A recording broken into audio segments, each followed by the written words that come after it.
Selamat pagi anak-anak, bagaimana kabar kalian? Ibu harap kabar kalian baik ya.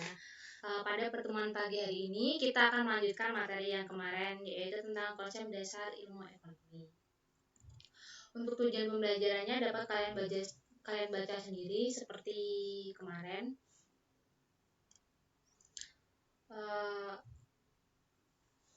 Pada pertemuan kita pada pagi hari ini kita akan melanjutkan materi sebelumnya. Pada pagi hari ini kita akan belajar tentang kebutuhan dan alat pemenuh kebutuhan, manfaat biaya peluang, prinsip dan motif ekonomi, pembagian ilmu ekonomi, dan ekonomi syariah.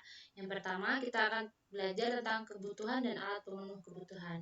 Apa sih itu kebutuhan? Kebutuhan merupakan bagian yang tidak terpisahkan dari kehidupan manusia. Kebutuhan dan alat pemenuh kebutuhan ini dibagi menjadi dua, yaitu kebutuhan yang tidak terbatas dan juga barang dan jasa sebagai alat pemenuh kebutuhannya. Kita akan belajar tentang kebutuhan yang tidak terbatas terlebih dahulu. Kebutuhan yang tidak terbatas dibagi menjadi 4, yaitu berdasarkan tingkat intensitas itu dibagi menjadi 3, yaitu kebutuhan primer, sekunder, dan tersier. Apa itu kebutuhan primer? Kebutuhan primer adalah kebutuhan manusia yang harus dipenuhi untuk melangsungkan hidupnya. Contohnya makanan, minuman, dan tempat tinggal. Kebutuhan sekunder adalah kebutuhan pelengkap setelah kebutuhan primer terlengkapi. Contohnya kendaraan, tas, dan sepatu. Yang ketiga adalah kebutuhan tersier. Apa itu kebutuhan tersier? Kebutuhan tersier adalah kebutuhan yang bersifat mewah. Contohnya, kalian membeli mobil mewah. Mobil mewah ini sudah tidak bertujuan sebagai transportasi, tetapi sebagai alat penunjang status sosial kalian. Yang kedua adalah berdasarkan waktu pemenuhannya. Berdasarkan waktu pemenuhannya dibagi menjadi 2, yaitu kebutuhan sekarang dan kebutuhan masa mendatang. Contohnya kebutuhan sekarang, saat kalian sakit, kalian harus segera datang ke rumah sakit, dan jika kalian lapar, kalian harus segera makan. Yang kedua adalah kebutuhan mendatang. Contohnya orang tua kalian menabung untuk masa depan kalian. Kalian menabung untuk masa depan kalian juga. Yang ketiga, berdasarkan sifat pemenuhannya, dibedakan menjadi alat pemenuh kebutuhan jasmani dan alat pemenuhan kebutuhan rohani. Contoh alat pemenuhan kebutuhan jasmani itu misal pakaian, makanan, minuman, dan obat-obatan sementara. Untuk alat pemenuh kebutuhan rohani, contohnya agar kalian dapat bekerja lebih baik, contohnya jika kalian seorang karyawan, kalian perlu nasihat dan motivasi agar pekerjaan kalian lebih baik lagi. Yang keempat, berdasarkan subjek yang membutuhkan, dibagi menjadi kebutuhan individu dan kebutuhan umum. Kebutuhan individu ini contohnya seorang siswa membutuhkan buku pelajaran, sedangkan petani membutuhkan benih, cangkul, dan traktor. Untuk kebutuhan umum, contohnya adalah jalan raya dan fasilitas umum lainnya. Yang selanjutnya kita akan belajar tentang barang dan jasa sebagai alat pemenuh kebutuhan. Yang pertama adalah kita belajar tentang jenis barang. Pertama, berdasarkan cara memperoleh barang dapat dibedakan menjadi barang ekonomi dan juga barang non-ekonomi. Yang kedua adalah berdasarkan kepentingannya, barang dibedakan menjadi barang inferior, barang esensial, barang normal, dan barang mewah. Yang ketiga, berdasarkan cara penggunaannya, barang dapat dibedakan menjadi barang pribadi dan barang publik. Yang keempat, berdasarkan hubungan pemakaian barang dapat dibedakan menjadi barang substitusi dan barang komplementer. Yang kelima, berdasarkan cara pengerjaan atau proses pengolahan, barang dapat dibedakan menjadi barang mentah, barang setengah jadi, dan barang jadi. Dan yang terakhir, berdasarkan bentuk dan sifat barang dapat dibedakan menjadi barang tetap dan barang bergerak. Yang selanjutnya kita akan belajar tentang kegunaan suatu barang. Pertama, kegunaan bentuk adalah kegunaan yang muncul setelah suatu barang diubah bentuknya. Contohnya adalah paku, papan, cat, pelitur yang diolah menjadi meja, kursi, dan perabotan lainnya. Dengan diubah bentuk Selanjutnya, barang-barang tersebut semakin bernilai. Yang kedua adalah kegunaan tempat, adalah kegunaan yang muncul setelah suatu barang dipindahkan ke tempat lainnya. Contoh, batu kapur di gunung akan memiliki nilai ekonomis jika sudah dipindahkan ke lokasi pembangunan. Yang ketiga adalah kegunaan waktu.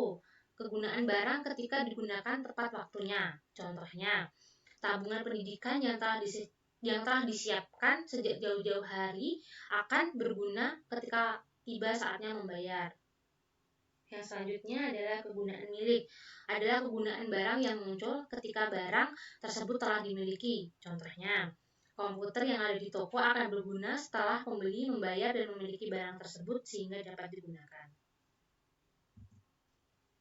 Yang selanjutnya adalah memanfaatkan biaya peluang. Ada beberapa pendapat dari ahli tentang biaya peluang. Yang pertama berdasarkan Gregory Mankiw mengatakan bahwa biaya peluang adalah segala sesuatu yang harus Anda korbankan untuk memperoleh sesuatu. Menurut Robert B. Eklund dan Robert D. bahwa biaya peluang adalah biaya dari penggunaan sumber daya ekonomi untuk tujuan tertentu diukur dalam ukuran keuntungan yang tidak jadi didapat karena tidak memilih alternatif itu dibandingkan dengan komoditas yang didapat sebagai gantinya karena memilih suatu alternatif. Yang ketiga, menurut Paul Samuelson and William, keputusan mengandung biaya peluang karena memilih sesuatu hal dalam dunia kelangkaan berarti menyerahkan sesuatu yang lainnya. Biaya peluang adalah nilai barang atau jasa yang paling berharga yang hilang. Selanjutnya adalah contoh memanfaatkan biaya peluang. Di sini ada contoh si Dika. Pada liburan akhir semester, Dika ingin mendaki Gunung Semeru. Untuk keperluan itu, dia harus membayar biro travel sebesar 500.000. Selain itu, untuk bekal pribadi, Dika juga harus mengeluarkan uang sebesar 100.000. Jika tidak mendaki gunung, Dika mendapatkan tawaran dari teman ayahnya untuk melatih anaknya bermain biola.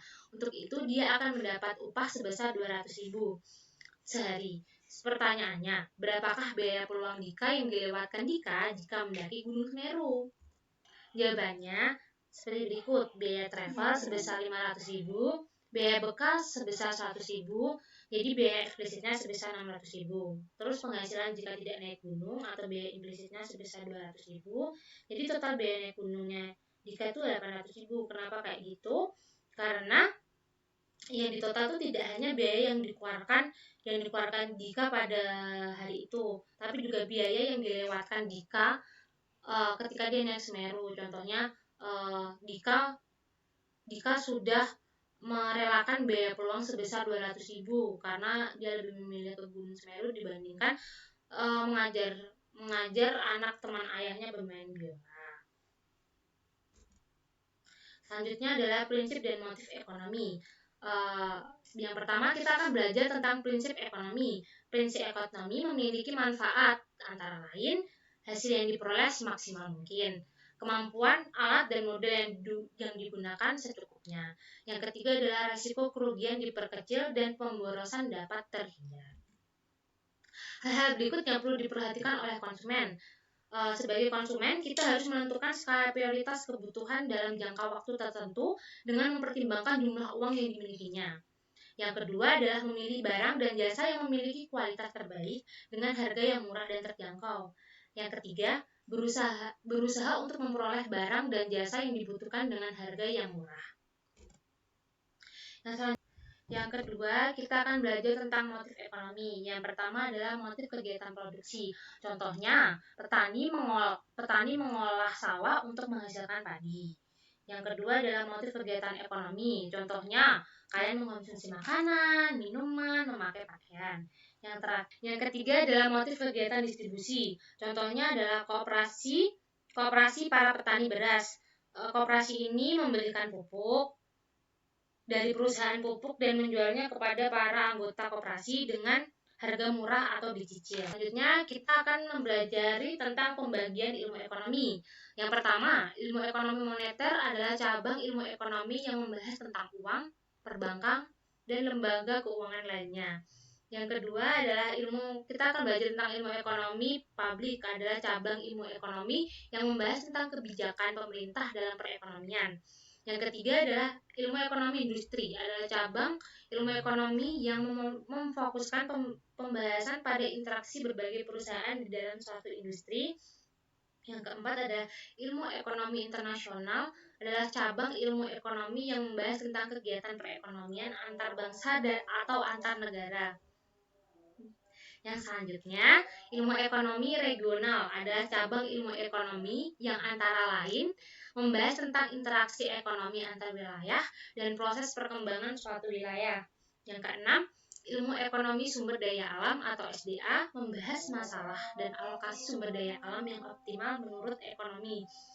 Yang ketujuh adalah ilmu ekonomi sumber daya manusia, adalah cabang ilmu ekonomi yang membahas faktor produksi tenaga kerja. Yang terakhir atau yang ke-8 adalah ilmu ekonomi syariah, bertujuan untuk menerapkan ekonomi Islam. Ekonomi syariah. Yang terakhir kita akan belajar tentang ekonomi syariah. Apa sih itu ekonomi syariah? Yaitu adalah aturan yang berlaku dalam ekonomi syariah, merupakan refleksi dari ajaran dan nilai-nilai Islam, baik dalam berekonomi maupun beribadah. Meskipun demikian, ekonomi syariah tidak serta-merta ditunjukkan kepada orang-orang muslim saja, karena Islam membolehkan umatnya untuk bertransaksi atau melakukan kegiatan ekonomi dengan umat non-muslim. Yang selanjutnya adalah ciri-ciri sistem ekonomi syariah. Yang selanjutnya kita akan belajar tentang ciri-ciri sistem ekonomi syariah. Yang pertama adalah kepemilikan faktor-faktor produksi. Ini tuh kayak kepemilikannya itu bisa berupa perorangan, tetapi pemanfaatannya harus sesuai dengan kehendak Allah Subhanahu wa Ta'ala. Yang kedua adalah sistem rangsangan. Ini tuh lebih ke meningkatkan akhlak seseorang, dan jumlah materi bukan merupakan tolak ukur suatu keberhasilan. Yang ketiga adalah alokasi sumber daya. Contohnya, pemerintah mengalokasikan sumber daya alamnya untuk menanggulangi fakir miskin dengan melakukan kontrol secara langsung dan tidak langsung. Yang keempat adalah jaminan sosial dan program penanggulangan kemiskinan. Hal ini maksudnya adalah negara dapat mengambil kebijakan pemerataan manfaat antara individu. Yang terakhir adalah penghapusan riba dan implementasi zakat. Penghapusan riba ini dimaksudkan untuk mengurangi seseorang yang mengambil keuntungan berlebihan dan mendistribusikannya pada fakir miskin melalui zakat. Yang selanjutnya kita akan belajar tentang prinsip-prinsip umum ekonomi syariah. Yang pertama, hutan, air, dan udara dengan segala isinya adalah milik Allah Subhanahu wa Ta'ala dan tidak boleh dimiliki secara individu. Yang kedua adalah negara adalah wakil Allah di bumi yang mempunyai otoritas mengatur dan mengelola hutan, udara, air dengan segala isinya untuk memenuhi kebutuhan hidup masyarakat. Yang ketiga adalah negara menjamin pertumbuhan masyarakat secara jasmani dan rohani. Yang keempat, negara menjaga kebebasan pasar selama pasar bekerja sesuai dengan garis ketentuan yang ditetapkan oleh Allah Subhanahu wa Ta'ala. Yang terakhir atau yang kelima adalah setiap orang bebas melakukan transaksi dengan siapapun untuk memenuhi kebutuhan hidupnya selama tidak bertentangan dengan prinsip-prinsip yang telah ditetapkan Allah Subhanahu wa Ta'ala. Terakhir adalah perbankan syariah. Fungsi dari bank syariah tersebut adalah sebagai berikut: menghimpun dana dari masyarakat dalam bentuk titipan dan investasi. Yang kedua, menyalurkan dana kepada pihak lain yang membutuhkan dalam bentuk jual beli maupun kerjasama usaha. Yang terakhir adalah memberikan pelayanan dalam bentuk jasa perbankan syariah. Materi kita sampai sini ya anak-anak. Untuk